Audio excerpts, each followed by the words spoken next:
Astagfirullahaladzim. Bismillahirrahmanirrahim. Assalamualaikum warahmatullahi wabarakatuh. Alhamdulillahirrahmanirrahim. Allahumma sholli ala sayyidina Muhammad wa ala ali sayyidina Muhammad wa barik wasallim. Perkenalkan, nama saya Wardah Hilmi Nurusyamni, jurusan Komunikasi dan Penyiaran Islam. Sebelumnya, saya ingin mengucapkan terima kasih kepada penguji 1, Bapak Dr. Haji Aang Rinduan MAG.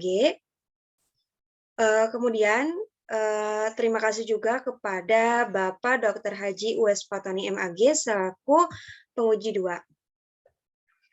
Dan tak lupa, saya berterima kasih kepada Dr. Haji Muhlis Aliuddin MAG selaku pembimbing 1, dan terima kasih juga kepada pembimbing 2 yaitu Bapak Haji Encep Taufik Rahman SHI MAG.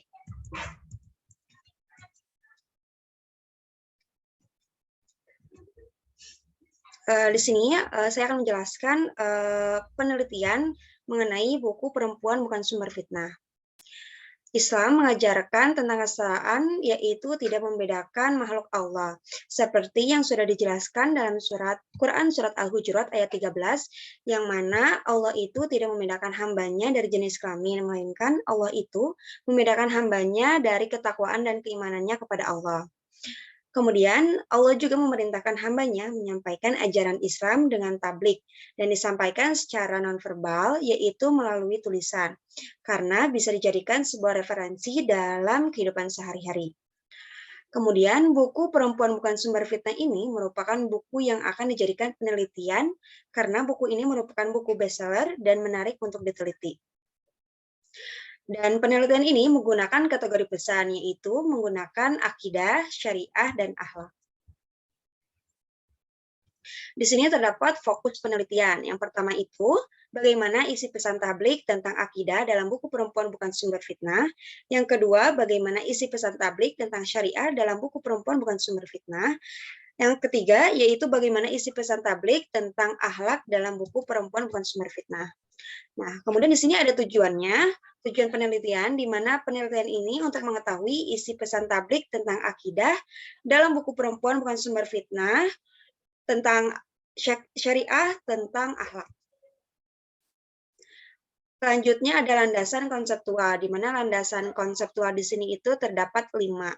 Ada 5 bagian. Yang pertama itu ada konstruksi sosial, ada mubadalah, tablik, tulisan, dan buku.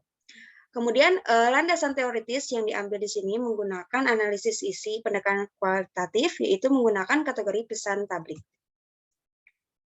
Penelitian terdahulu yang diambil yaitu melalui artikel pesan tablik dalam karya sastra novel I. M.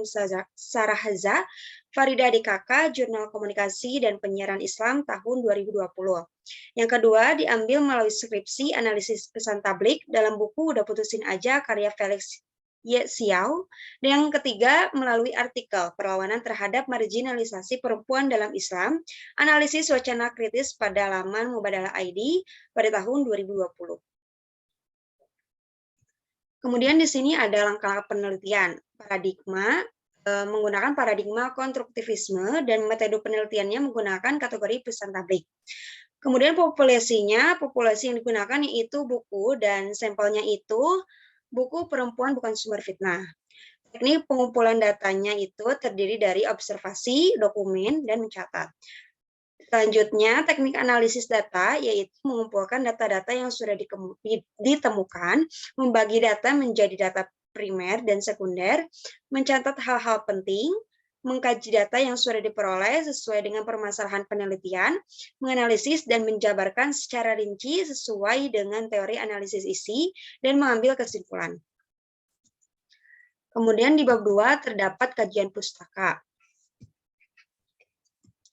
Di sini terdapat pengertiannya yaitu tablik, di mana tablik itu menyampaikan ajaran Islam, di mana menyampaikan ajaran Islam yang bersumber, yang berpedoman kepada Al-Quran dan Sunnah. Kemudian di sini ada kategori pesan tablik, akidah itu menjadi tolak ukur umat Islam untuk menjalankan kehidupannya. Syariah yaitu hubungan erat dengan suatu amal dalam rangka mentaati semua peraturan dan hukum Allah. Kemudian akhlak yaitu sifat atau perilaku yang terdapat pada diri seseorang. Ya, selanjutnya ada analisis isi, merupakan penelitian yang membahas isi suatu informasi baik itu secara tulis ataupun cetak dalam media massa, sehingga analisis ini biasa digunakan untuk penelitian kualitatif.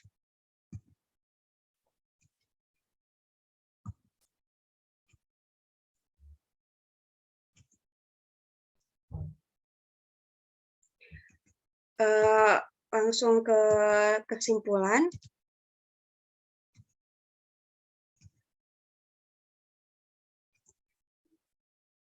Pesan tabligh dalam kategori akidah dalam buku Perempuan Bukan Sumber Fitnah, yaitu Allah tidak membedakan hambanya dari jenis kelamin, melainkan membedakan hambanya dari keimanan dan ketakwaan kepada Allah. Pesan tabligh dalam kategori syariah, yaitu bagaimana ketentuan-ketentuan yang ada di dalam Al-Quran, terdapat relasi gender yang mengajarkan laki-laki dan perempuan itu harus mempunyai kesalingan, di mana laki-laki dan perempuan harus saling menyayangi, saling mendukung, saling menghormati satu sama lain sesuai dengan yang diperintahkan dalam Al-Quran. Kemudian laki-laki dan perempuan itu sama-sama penting di hadapan Allah, sesuai dengan visi rahmatan lil alamin. Pesan tabligh dalam kategori syariah, yaitu sebagai manusia yang utuh, kita harus selalu melakukan kegiatan sesuai yang diperintahkan Allah Subhanahu wa taala dan dicontohkan oleh Rasulullah SAW agar menjadi suri tauladan yang baik bagi umatnya dan meninggalkan hal-hal yang buruk agar terciptanya sifat akhlakul karimah. Kemudian buku Perempuan Bukan Sumber Fitnah ini mengkaji ulang teks-teks hadis yang belum tentu benar kebenarannya dengan menggunakan metode mubadalah sehingga menciptakan teks yang benar untuk dibaca oleh banyak orang. Kemudian dengan dikaji ulangnya menggunakan metode mubadalah, maka tidak ada teks-teks yang hanya membahas perempuan sebagai sumber fitnah, sumber kesialan, dan lainnya. Metode ini juga tidak membedakan antara laki-laki dan perempuan. Mungkin itu saja yang dapat saya sampaikan dalam penjelasan kali ini.